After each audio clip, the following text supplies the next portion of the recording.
ตู้เย็นไว้เลย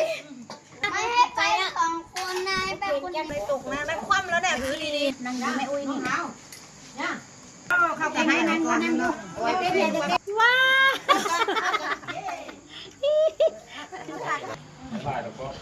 ตักยำไปกินได้กี่บ้าง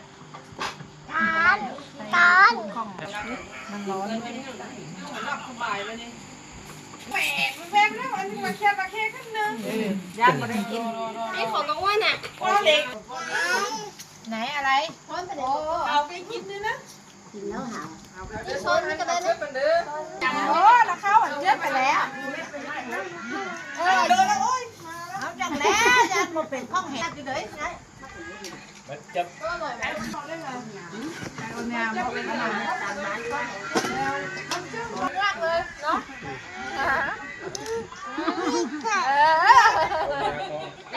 เอวเนี่ยก็เลยจิ้ม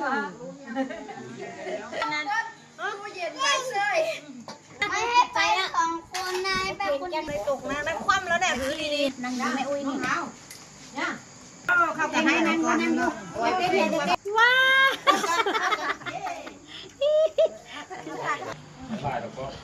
ตักยำไปกินได้กี่บ้างตอนมันร้อนแหวกแล้วอันนี้มาแค่ขึ้นนึงย่างมาได้กินนี่ของกว้านอ่ะก้อนเล็กไหนอะไรเอาไปกินเลยนะกินแล้วหาชนกันเลยนะ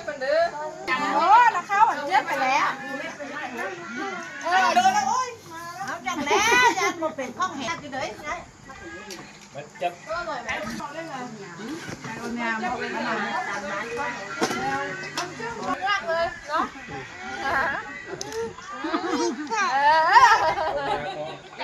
เอวเนี่ยก็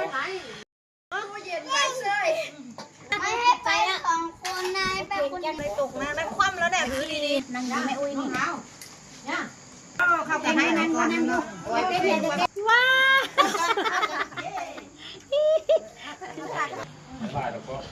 ตักยำไปกินได้กี่บ้างตอน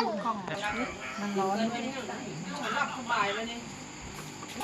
หวกแล้วอันนี้มาแค่ขึ้นนึงย่างมาได้กินนี่ของกว้านอ่ะก้อนเล็กไหนอะไรเอาไปกินเลยนะกินแล้วหาชนกันเลยนะโอ้ราคาหวานเจี๊ยบไปแล้วเดินแล้วโอ้ยเอาจังแล้วยันหมดเป็นข้องแหกอยู่เลยมันจับอร่อยไหมเล่นอะไร